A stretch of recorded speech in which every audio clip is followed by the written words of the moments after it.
All right, welcome, boys and girls, to another episode of the IDP Plus podcast. I know you may have missed us for a couple weeks here. You know, the holidays and everything kind of get the best of everyone. Everyone's super busy, but we all, I know the rankings guys were putting out tremendous content in our absence. So definitely wishing everyone a happy new year, and hopefully you ended your fantasy seasons on a high note there. So Matt, welcome back. We are reunited. Oh, and it feels so good. I know the season just ended, so that's a little bittersweet. But we have a lot of fun stuff to talk about, unpack. I know this particular episode, we're going to be going back in time a little bit. We're going to talk about some of the calls we made. I think this was back in July about specifically linebackers in this episode. Yeah. But see how we did and see if we gave you some good advice. But as always, before we get to that awesome content, we got to mention our sponsors. Hell yeah. Trophy Smack. They make awesome heckin' gear for all your fantasy championships. You can go ahead and get yourself a free ring if you use the code IDP guys at checkout when you get a belt or a trophy. I know I have so much Trophy Smack stuff in my house right now. It definitely brings your league to the next level when you're actually playing for something. Did you take home any Trophy Smack gear this year? So our home league switched to a trophy smack trophy. I upgraded because it's a 20 plus year running league. So I needed a lot of space, and I was checking out their trophies, and the one definitely has a base for a ton of names and everything. So we switched over to that. I unfortunately did not take it home, made the playoffs, but got bounced after the first round there. So I think I might be getting a ring from one of the sleeper leagues I joined. So I'll be excited for that to arrive. But no trophy and no belt this year. But have my previous year stuff still tucked away. So Heck yeah. Again, that's code IDP guys at checkout for a free championship ring with the purchase of a belt or a trophy. Go do it. oh yeah, Let's people get have let's been get going they've been going crazy for crazy. those rings. Yeah, As they they've been should. going They're nuts. So legit. Like you feel really yeah. powerful when you have it. And you have to earn that. Like it's tough. It is tough winning a league. So yeah, what we're gonna do here for you tonight is kind of review and re-rank to an extent our tiers here. We picked 20 guys last year to sort of talk about and put into tiers. You'll notice some bigger names missing.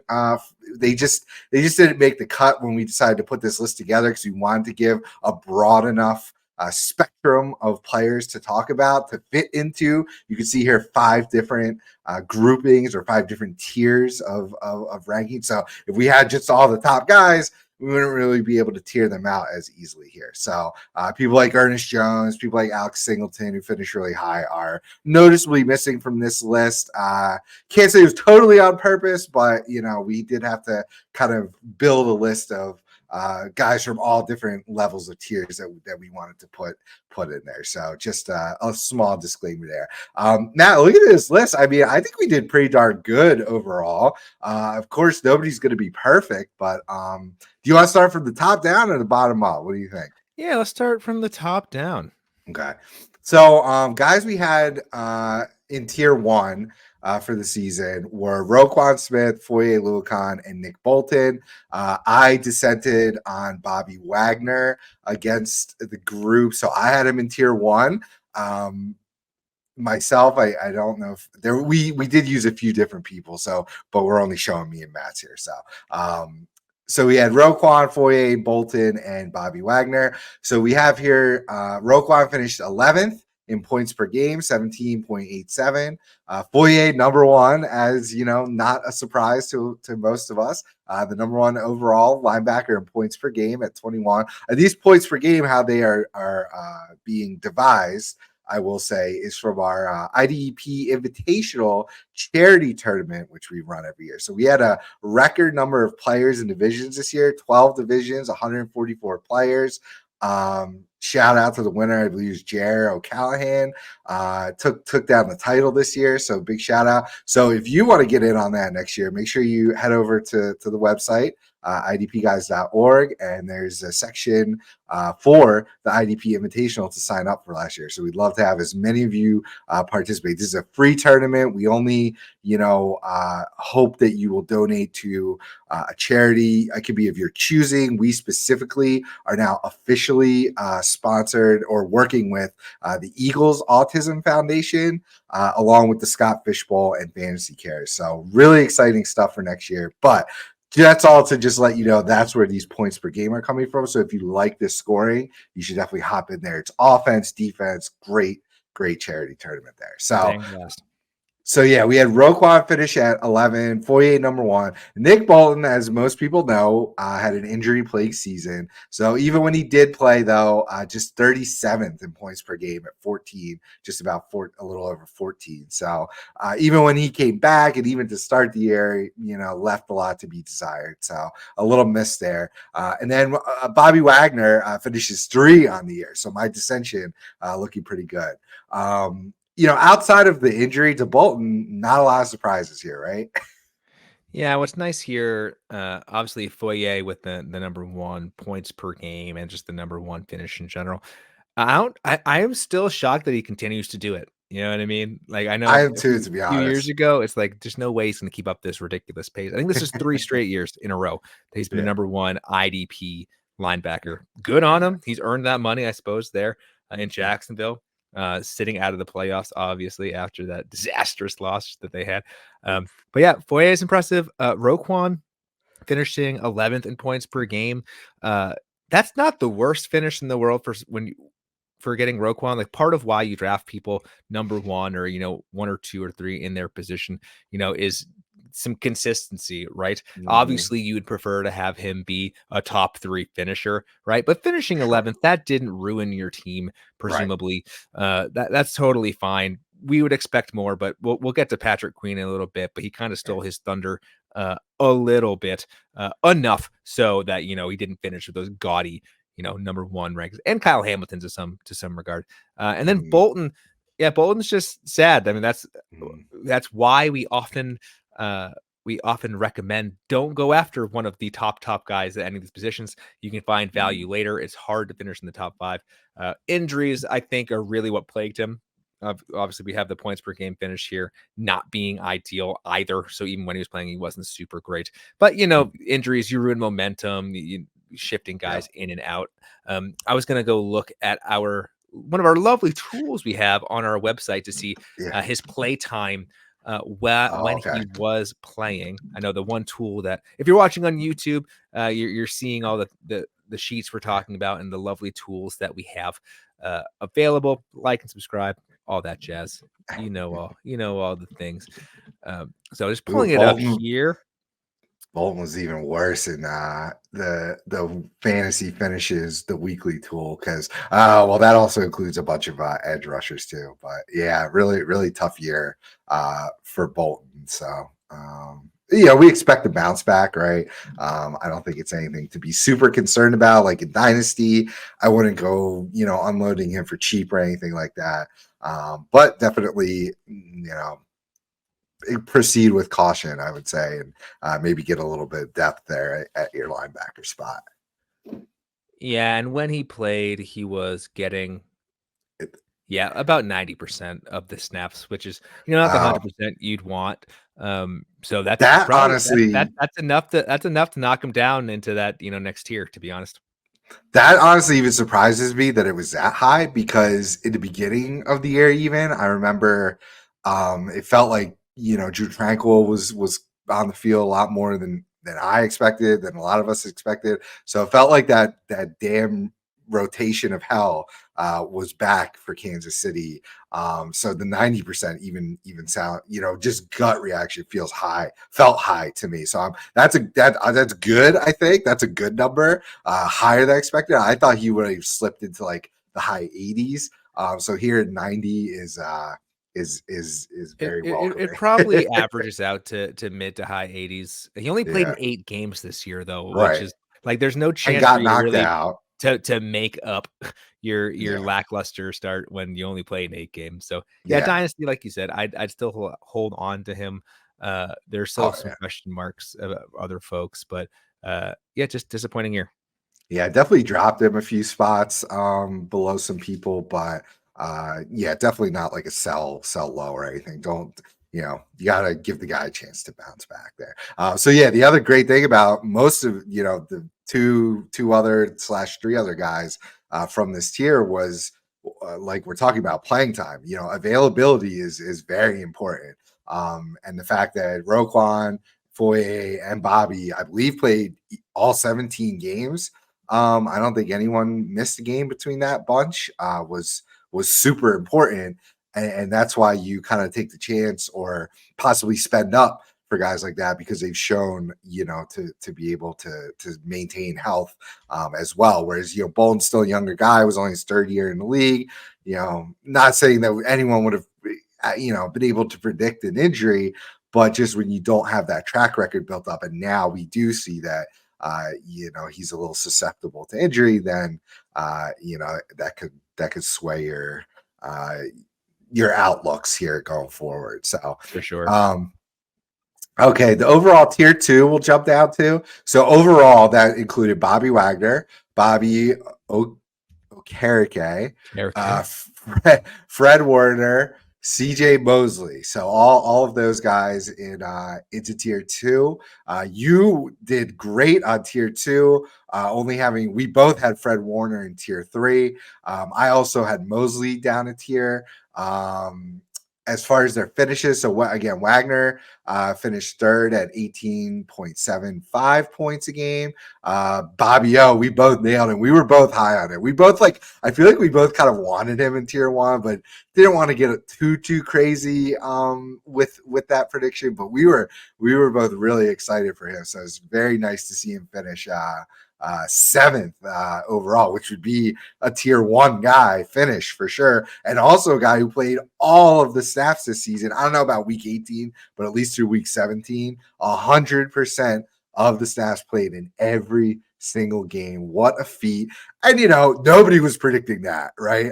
We thought that maybe, McFadden might rotate. Simmons, when they acquired him, might eat into the time. So I think that's honestly probably what made us, not fully go ahead with the tier one rankings for either of us.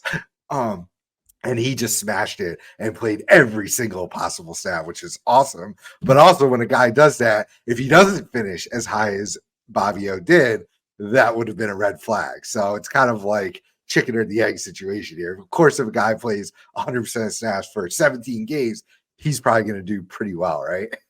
Yeah, Bobby O is definitely one of those ones that I think it was like a snowball effect between the two of us. We just kept talking about it.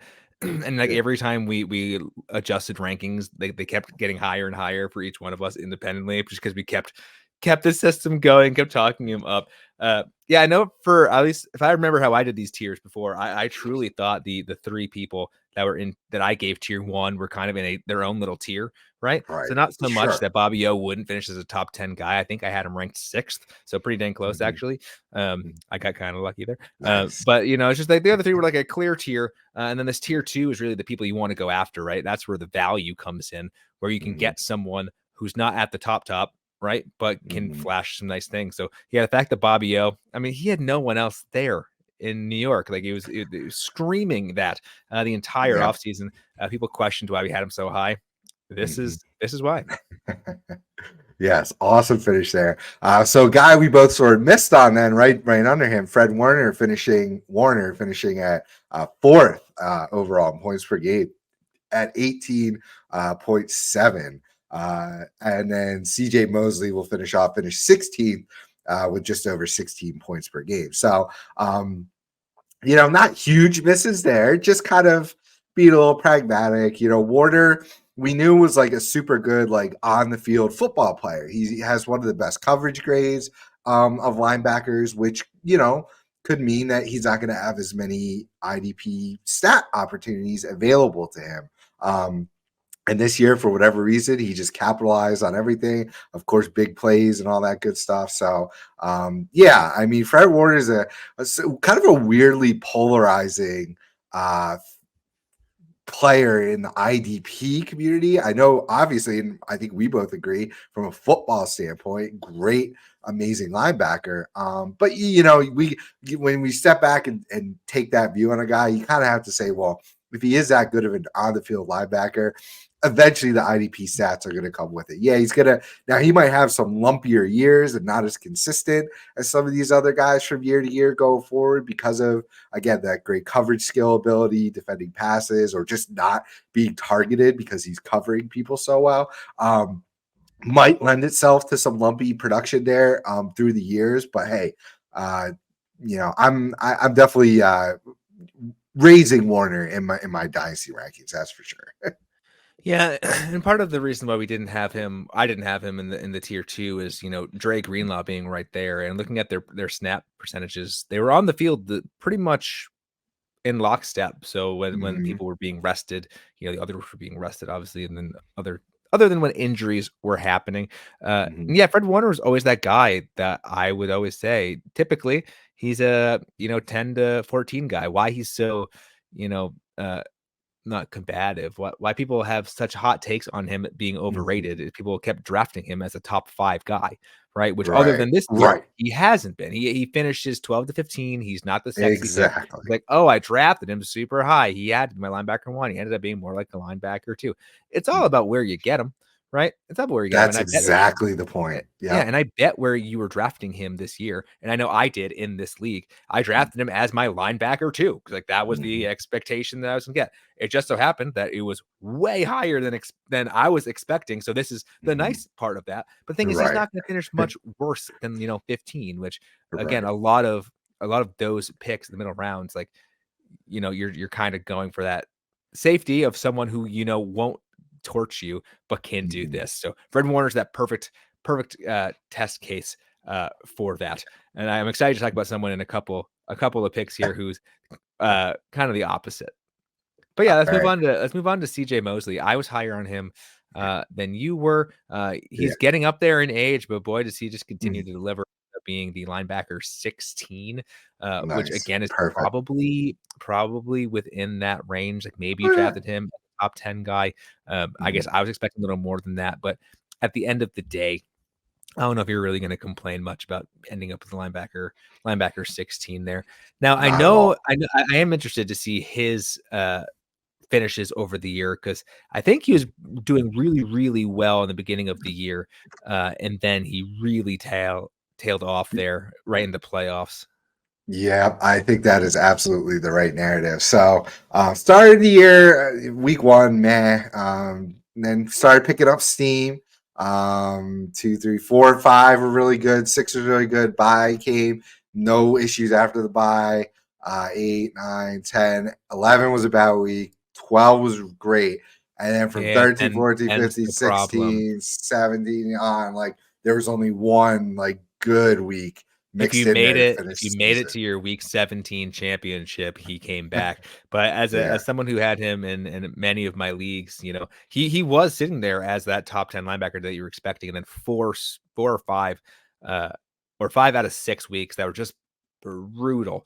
yeah. Now it is worth noting that he is getting up there in age, right? Uh-huh. Uh, I mean, I say that he's probably my age, but from football age, he's getting up there. So maybe Yeah, that's like a Matthew Judon situation where, the season just took its toll. Maybe it was matchup. Maybe you'll be able to get him at a nice discount next year because I'm yeah. assuming people are going to have him pretty low. Just definitely something that we're going to keep an eye on moving forward.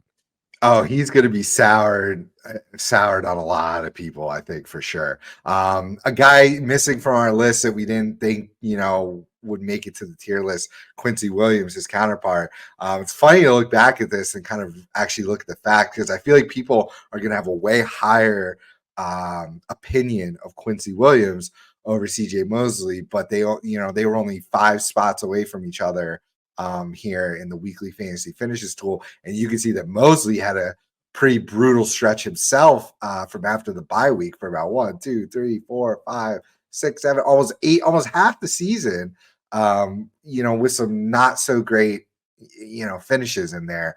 After beginning the season pretty much on fire. And then had one decent week after the bye week, really. So that's going to be an interesting narrative to see, on the offensive side for a couple years now. It's always been Jerry Jeudy or Cortland Sutton argument. And I think in IDP, it's very much going to be, are you a Quincy Williams or a CJ Mosley guy here going forward? So I don't know about that because I've been a very, very anti Quincy Williams guy. So especially for Dynasty, I'm not sure what I'm going to do there. It's going to be a very, very hard decision. Quincy was also getting, it felt like, the more opportunistic like pass rushing duty. So Quincy was getting, being sent after the quarterback because CJ Mosley is also so good in coverage and just the captain there.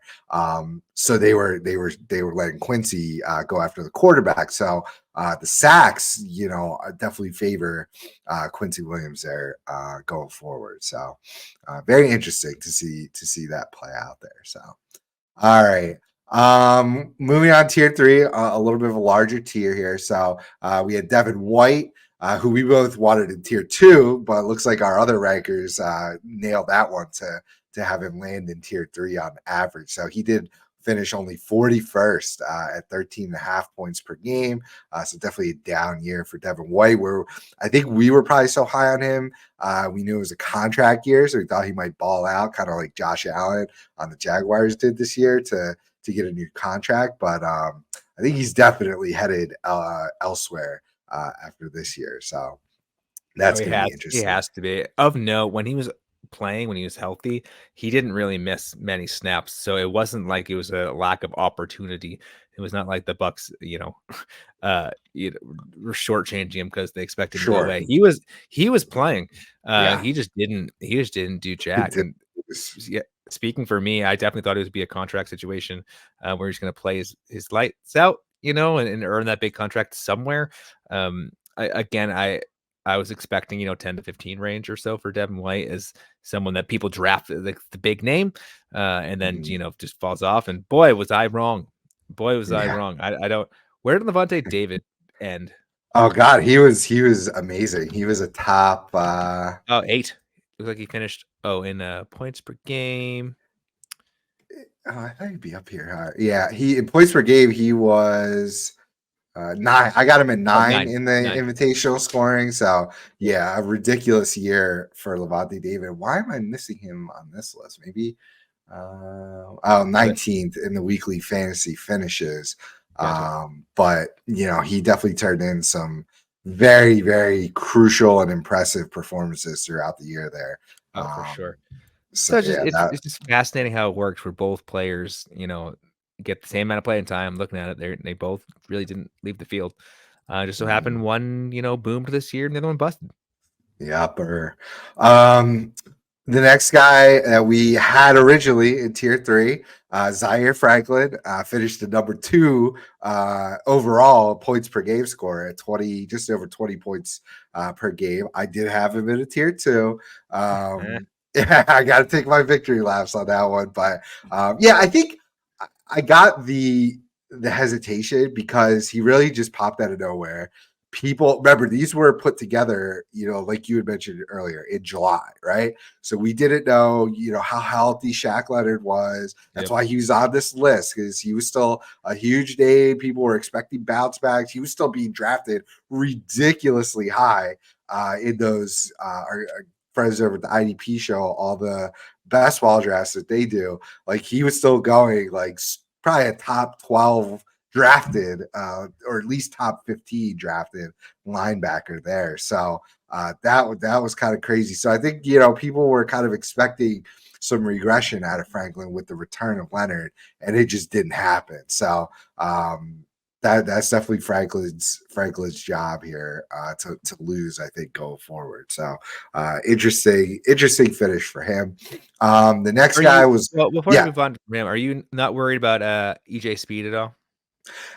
From a dynasty perspective, I don't think so. Yeah, I don't think so either. People on the Twitter streets are all about, and Reddit Yeah, are all about the EJ he's so Speed good. news.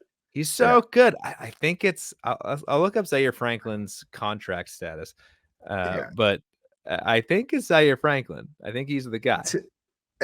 I mean, so I've seen some discourse on that before, and like, is Indianapolis going to draft linebackers? So one of the other guys, so there's a great Facebook group, IDP Fantasy Football, with a group chat, and the admin there, Williams, awesome dude, who is a Colts fan, and he's in tune with this team.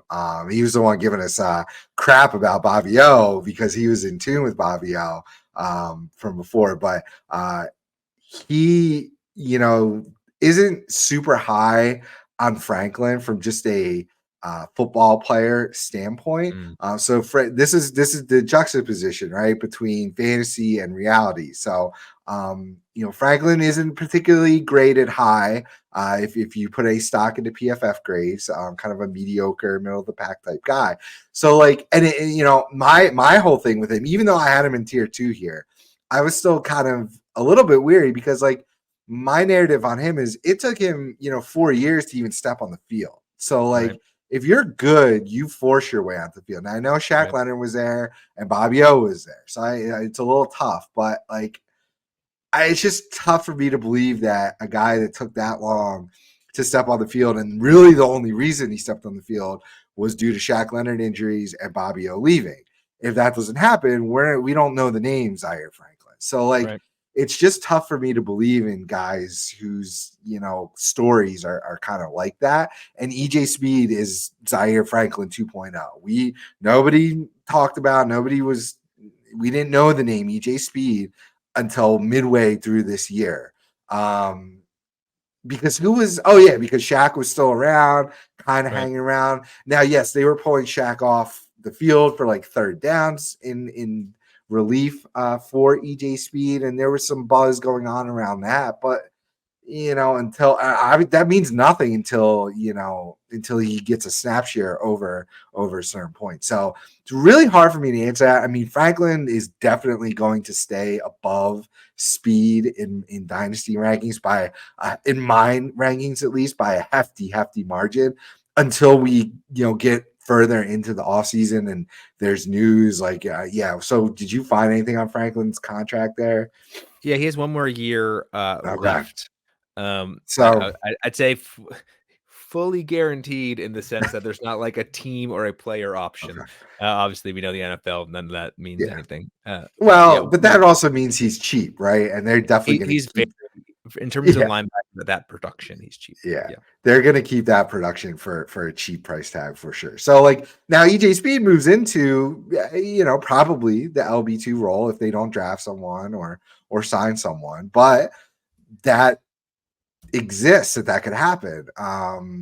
So yeah, it's EJ Speed's going to remain. I'm moving him up. He'll probably be in a a linebacker 5 or 6 range for me. I'm not going to jump. I'm being a little not pessimistic, but pragmatic on the fact that I'm not going to react too crazy to 8 games or whatever it's been for EJ Speed there. So I don't know. What about you?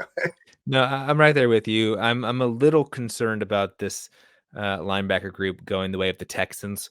That Yeah. happened to the Texans this year, where it's like, oh, you just have a bunch of mid folks, and we try our best to predict the linebacker one there, and then it kind of just rotates over the years. So Mhm. obviously, Zaire Franklin has the edge right now because he finished second overall in points per game. So you love to see Yeah. that. So Yeah. you're going to see him higher rated. There is enough. Uh, there is enough there are enough question marks in my brain though to maybe just avoid this altogether. Maybe wait later. Like I'll take someone else around that range. You can get Yeah. Franklin probably, and if Franklin jumps into the top 5, then yeah, completely avoid him. There's enough red flags there for me, especially pre-draft. I mean, after the draft, if they didn't get anybody, then okay, yeah, sure, we can Mhm. kind of have some, or don't get anyone in free agency. We can be more certain about his role. But yeah, there's a lot of red flags there in Indianapolis. And that's right on the money. I'm probably not gonna have much that year, Franklin, because people are going to see this another really great finish. He's kind of going the way of Foye, right, with 2 really strong years here Yeah. in a row. But I don't know. Foye kind of forced his way into the conversation, whereas Franklin kind of got lucky with injuries and people leaving. Yeah. Yeah. So Dynasty's still high, I think. Yeah. He's a Yeah. dynasty still high. Perfect. Totally agree. Um, so more guys in the tier 3 here. Logan Wilson, who finished 14th, just over 16 points a game. A guy we definitely got to talk. A few guys we got to talk about. I'll finish listing them here, and then we Sure. can jump back and talk. Quay Walker finished 23rd, so linebacker 2, and also had some injury issues. 15, just over 15 points a game. TJ Edwards, big miss by me. Eighth, finished 8th overall, 18 and a half points per game. And finishing out the tier, Mr. Cole Holcomb finished 45th, 13 points even per game. I'm going to work up here. So Cole Holcomb, we can pretty much knock out quickly. Terrible injury in the middle of the year. He was okay up until that point. Like, the points per game don't lie. Like, he was fine, nothing special. Who did I had him in tier 4 going into the year. Wasn't super crazy. And stupid Elan on Roberts, who I definitely don't like and still don't like, was always cutting into the production, and he was getting all the opportunistic plays as well, as far as like rushing the quarterback, and he was getting big splash plays. So yeah. So I don't know. Cole Holcomb, kind of meh, right? just a miss. He had the opportunity there. That was kind of similar to the Bobby O. It's like someone's got to play linebacker over there. Yeah. And I don't know if it was injuries or just he's not very good. It just didn't really work out. And you have with the guy, and this would have been this kind of makes sense in hindsight, right? You've got TJ Watt, Alex Highsmith, apparently Elan Non Roberts, like Heck, Minka Fitzpatrick. Like you got a bunch of folks that take tackles. Getting all the opportunities, especially in the big play department, right? So unless Holcomb was having interceptions land in his lap, he never really profiled as an edge rusher. So he's kind of like Pete Werner, like he's tackles and nothing else, which is fine as a tier 3 to 4-ish linebacker. So right. I wouldn't say a miss even really on him. I would say about right. 3, end of tier 3, tier 4, he probably still deserves to be in that. I would probably put him in the tier 4, but like, right. He's just tackles and nothing else. Yeah. So that's Cole Holcomb. TJ Edwards. So I was team Tremaine Edmonds. A lot of other people were team TJ Edwards, including yourself. So congrats on that win. That's a win for you for sure. Just an awesome year. My thing is, I thought TJ Edwards would be very much like a Cole Holcomb and a Pete Werner as well, giving you tackles and not much else. And he just smashed that theory with a gigantic sledgehammer. He was getting interceptions, he was getting sacks, and a crap ton of tackles all over the place. So what about TJ Edwards here? I mean, it was either Edwards or Edmonds, and kind of similar to the Atlanta Falcons defensive backfield, where it was between Jesse Bates and what's his Richie nuts? Grant. Richie Grant. Yeah, it ended up being actually both are fine. If you went either guy, whoever is your guy, you ended up being fine, which we'll talk about Tremaine Edmonds in a little bit.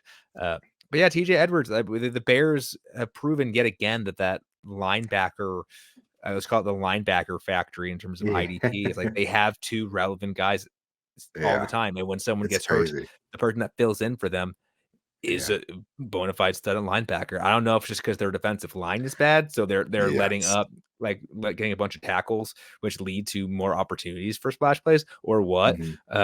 But the Bears are just bona fide linebacker city right now. Oh, I think that's a huge part of it. The stinky defensive line. They added Montez Sweat, which is going to help for sure. But having a stinky offensive line or defensive line definitely, I think, helps funnel, especially running plays, right, up to that second level. So plenty of tackle opportunities there. So for sure. He's moving on up. I'm probably gonna have him back to back. Tremaine Edmonds, like we'll talk about, didn't have a terrible year in points per game. Did miss some time. That's the other thing. TJ Edwards, I don't think missed a game. Maybe my name is 1 in there. Actually, let me double check here.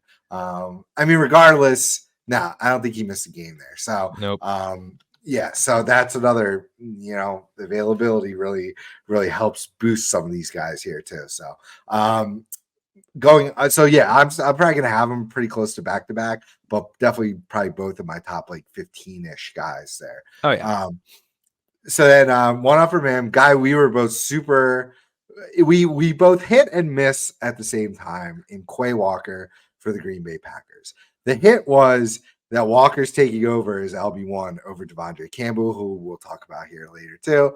Nailed it. I think that was pretty obvious to both of us, at least. People still touting and hanging on to a guy like Devondre Campbell. I'm not quite sure why. So yeah, Quay Walker definitely grabbed that LB1 role. But injuries. So injuries derailed his season a little bit here. I mean, the points per game finish isn't horrible. right. 23rd, 15 points a game. That's an LB2 range. Tier 3 to 4-ish is pretty much right on the money. So, but I just would have liked in the games that he played, and he started the year off on fire, right? He returned like an interception or a fumble, I think, for a touchdown with like a billion tackles, like out of the gate was like, yes, this is looking great.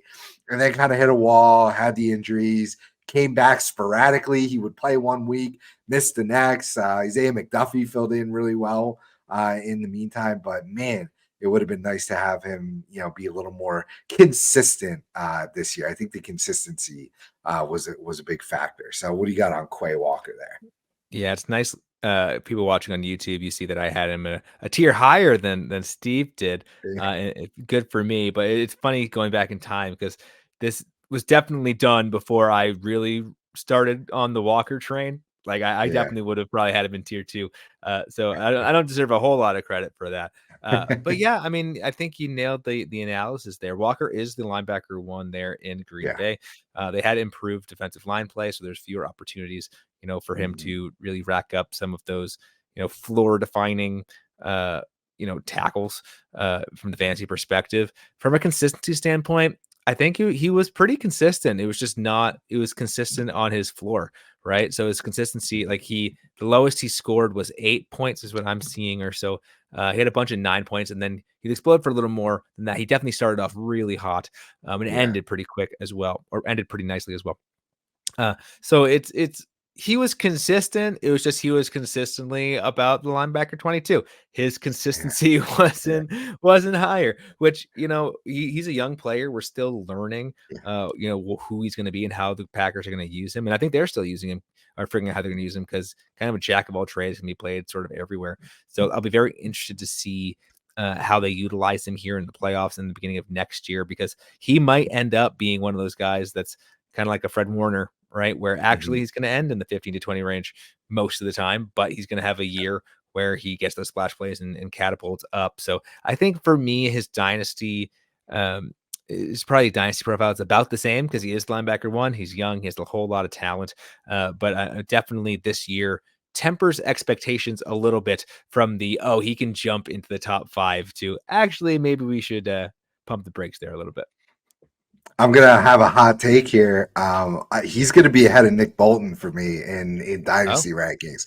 Now I don't know what range that officially is gonna be in, but when I go back and make my adjustments, I just like Quay Walker's potential. sure. I think more than Nick Bolton, and I just don't like as long as Steve Spagnuolo is there running the Kansas City defense, I'm just gonna always in the back of my head have that rotation mindset and be really scared. Now Bolton might have potentially bigger spike weeks than Walker, but if Walker could nail down that consistency, I'm gonna be really happy. So yeah, that's gonna be my Tasty. hot take already. Starting the new year off. Quay Tasty. Walker over Nick Bolton, baby. Let's go.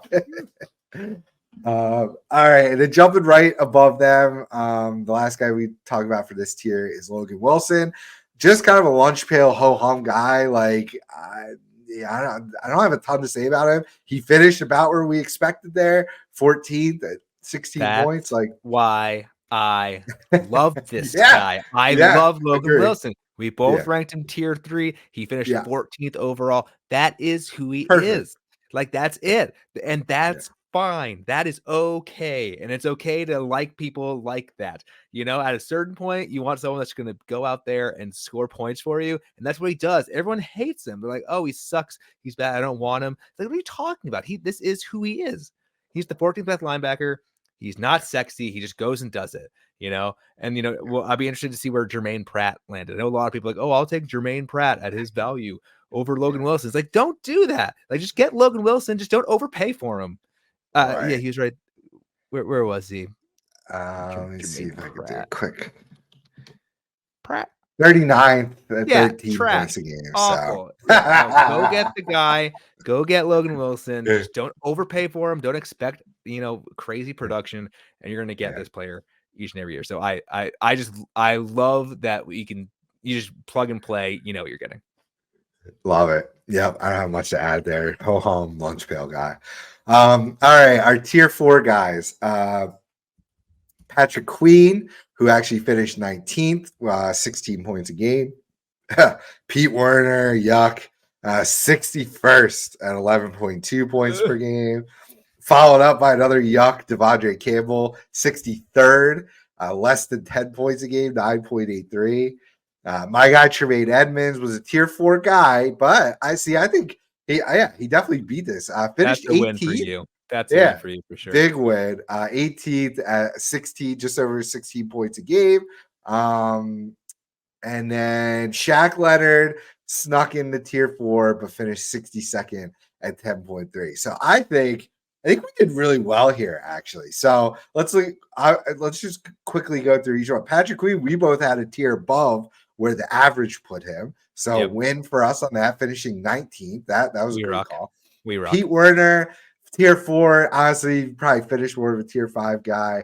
We'll get more in depth on him. That was, I don't know if you call that a miss necessarily, but he also, again, injuries. So Devondre Campbell, I actually had him a tier higher, so I'll take the L on that one because I thought they both were gonna produce, but injuries. So miss on that one. But hey, Tremaine Edmonds, I had him in tier 2. But again, you want TJ Edwards. I'll take the win on Tremaine Edmonds. Would have been nice if he didn't miss time. And they were they were pretty darn close. 18th versus 8th. 18 points a game versus 16 points a game. They're pretty darn close.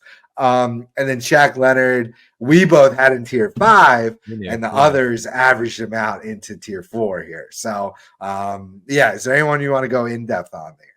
Well, and part of these tiers too are sort of the exercise themselves, right? We were given 20 names to say split them into these 5 tiers, right? So I wouldn't necessarily, in retrospect, right? We tried to do our best at the time to say here are we think of the top 20, but some of those tier 5 guys were names that are just like big names that we wanted to make sure people were aware that we were not high on them. A la Shaquille Leonard and Jack Campbell, who we'll talk about obviously. I think we made that pretty clear about Shaq Leonard. So some of these folks being tier 4. Right. Isn't necessarily because we thought they were, going to be great, a top 20 player necessarily. Just amongst these folks, they were sort of the tier below. So Pete Werner, big miss there. Yeah. I mean, I liked him for. I just got super animated about Logan Wilson. I kind of liked him in that regard, in the sense like, oh, he's just going to be an LB4, right? He's going to be a ho-hum guy that's going to get you, 12 to 15 points a week. He just didn't do it. He just did not seize that opportunity. Demario Davis just continues to defy time and age and continues to crush it. So Pete Werner obviously gets the knock there. Patrick Queen, we were both super high on. I hope the Patriots go pay him selfishly. I can see that. We have so many holes. Not the point. We were both higher on him. Ended up 19. Great, crushed it. There. Same thing with Campbell. At the time of this, right, it was like, okay, I think Quay Walker's gonna take over as LB1. Not sure if Campbell is gonna really do it. And boy, he didn't at all. I am shocked that he ended as LB63. Like I truly thought along your lines, like, oh, he'll end up in the 20s. Like he'll be relevant. We saw them both produce together last year, so that was kind of the thinking. That's all. Right. So bummer there. And then Tremaine Edmonds. I don't know why I had him in tier 4. That doesn't seem right. Mm. Past me. Bad job. Uh, but yeah, we already talked about this at length earlier. I think both of the Yeah. Chicago linebackers are going to end up being probably tier 3, like if you can do a tier 2.5 Yeah. for me, is Exactly. and maybe have more tiers Yeah. because they're going to be great, but any given week, right? Any given week. But in general, no, I think tier 4 we crushed. Yeah. And excuse me, side tangent. You want to talk about holes at the linebacker position? I'm wearing a black Eagles hat, if anybody can tell, because I'm mourning the death of our Ooh. season here. That's It's called the not over complete yet. trash. Oh, it's freaking over. My The season's Bucks, over. who we already have bad history with in the playoffs, like you could just this is just perfect for us to get smashed by the Bucks. So yeah, maybe we'll come and get Patrick Queen, beat you out in an offer, hopefully. We need offense more than defense, so that's fine. True. Yeah, your defense was awesome this year. Yeah, it's pretty good. um, yeah. Yeah. So I don't think I have anything else on the tier 4 guys. So that'll bring us to two guys that squeaked into tier 5. These are gonna be interesting. I think these might be our longest discussion possibly here. So it was Jordan Brooks and Jack Campbell, who both made it into the average of tier 5. I had Campbell in a tier 4 because I thought he would earn more time on the field, and the Lions were just not about that life this year. They were still giving Anzalone 100% snap games. I think Anzalone missed like one game, and Campbell had a pretty decent game in relief, but they were also giving Derek Barnes a crap ton of snaps, even ahead of Jack Campbell. So Mm. Dan Campbell is exercising the whole like, you got to pay your dues type situation here, despite drafting a linebacker in the first rounds. I still am very high on him going forward. I think next year, hopefully, I would be shocked if they didn't kind of hand the reins over. Despite now, Anzalone still they just gave him like 3-year contract, not a ton of money. So I would be shocked if they didn't hand the reins over next year to Campbell. So we can start with Campbell because Brooks is just an interesting conversation here, especially the timing of when we did these. So what are your thoughts on Campbell there? Yeah, I think you nailed it. Like I had him in tier 5 just because rookies, Yeah. especially at linebacker, it takes a real special someone or a whole bunch of injuries to actually see the field enough to warrant being for. I mean, I believe we did this for redraft. I don't think this was a dynasty ranking. I think this was redraft True. focus. It takes a lot for him to become relevant, and he didn't really see the field other than a few games where there were other injuries, more than Yeah. 55-60%, which is Yeah. Huge actually pretty this I'm surprised looking at his snap percentages at how much he played considering Yeah. how, little he produced, which I mean Right. that's just the product of, Alex Anzalone being there, and Derek Barnes Mhm. doing really well and all that jazz. But yeah, it's obviously dynasty hold. You don't draft someone in the middle of the first Mhm. round to not end up playing him at some point. I think we just nailed the patience, the patience Mhm. factor there. But yeah, let's talk about Jordan Brooks. Yeah, so we were very low on Brooks. Again, in July, advising people on redraft content. I think if you were high on Jordan Brooks, you were high, Mm, because we didn't have a clear picture on his health until almost the going into the week 1 injury reports, like ahead of week 1, and nobody was really sure what was going on with his health, if he would play and whatnot. So it was a miss from that standpoint, but he did finish the LB 28 at just over 15 points a game. So had a great, I would say, great year coming off that type of injury in how late of the season it occurred the previous year. So I think people that took the chance on Brooks were rewarded pretty handsomely. At least, he had some really big spike weeks.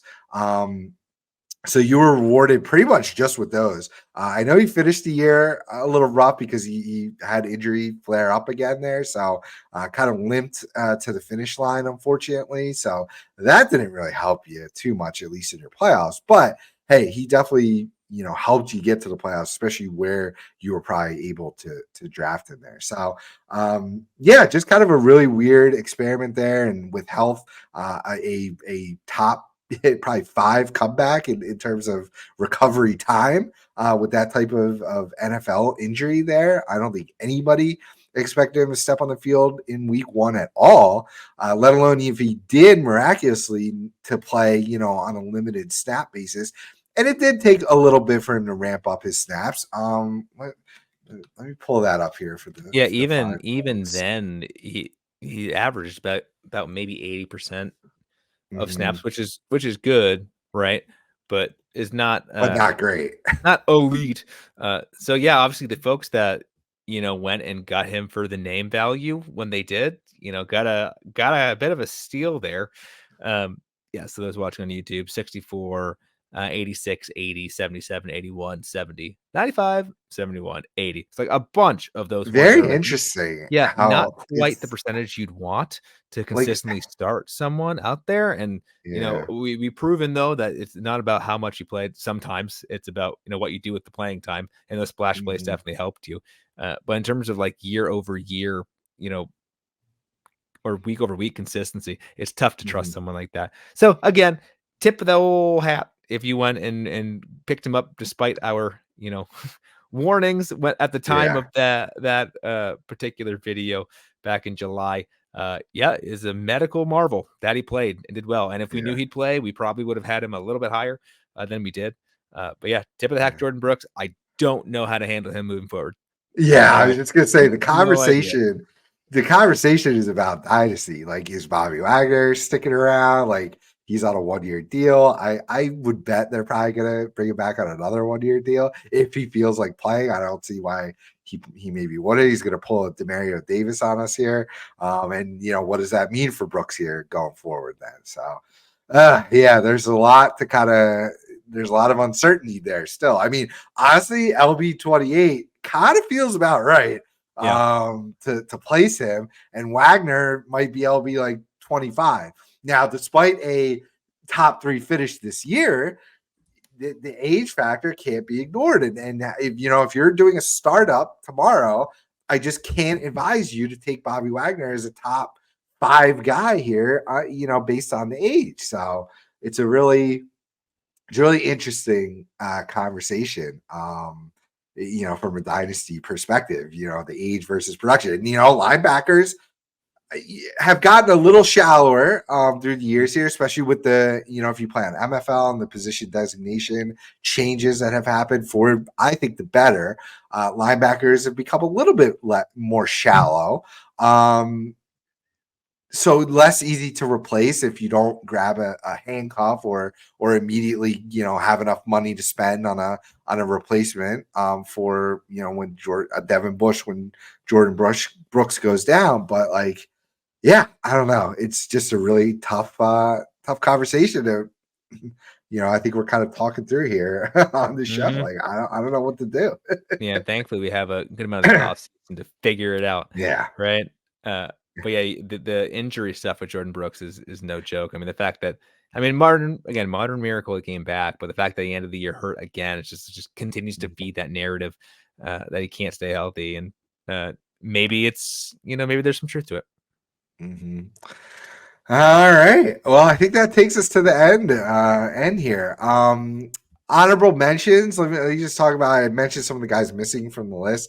Ernest Jones. I think he's vaulted up dynasty rankings. Our guy Porg, Brian Hess, just did a really nice article for top 12 dynasty linebackers to kind of watch in 2024. And Jones is number 1 on that list. So definitely head to the site, check out that article. It's an awesome article breaking down 12 of the top dynasty linebackers to watch for heading into this 2024 season. And Jones is deservingly number 1 on that list. So Oh yeah. he's definitely someone to invest here in going forward here. Alex Singleton had a really awesome year. We weren't kind of sure who was gonna officially take over the 100% snap role, and honestly, he really only got it because Josie Jewell went down early in the year, battled back, but never really reclaimed the number 1 spot there. So Singleton remains kind of a meh guy for me. I don't know how you feel about him. I will continue to say, man. Yeah, I think that's the perfect description for him. So, yeah, those are just two honorable mention guys that I wanted to touch on. But so Jones, yes, Singleton, meh. Don't that's where you kind of gotta don't chase the finishes. For guys like a Singleton, right? Especially in Dynasty.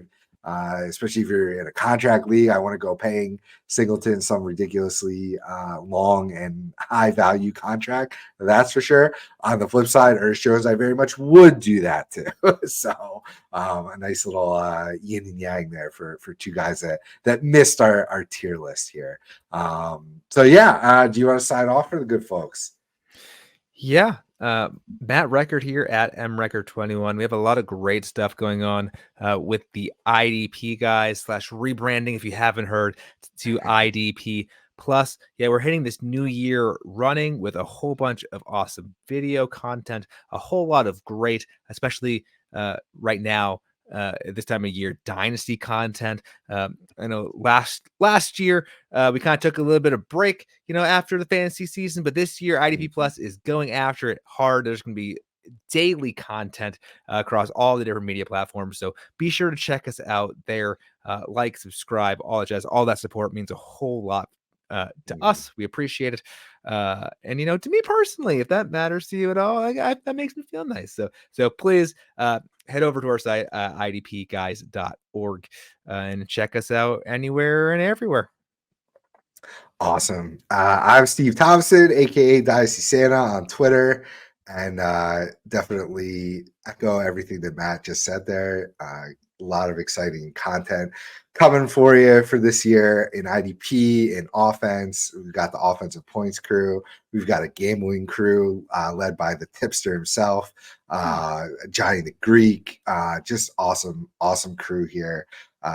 Bringing you, pumping out the IDP Plus content for you. So, yes, I remember IDP Plus sign pod is our promo code. If you would like to become a subscriber, get access to every single bitty bit of written, audio, visual content that we'll be putting out. Discord with access to our full staff to help you rebuild those dynasty teams. I'm not fluffing here. We are chock full of guys that just are thanking us. They're like, I know nothing about IDP. I came in here and I've won my league 3 years in a row here.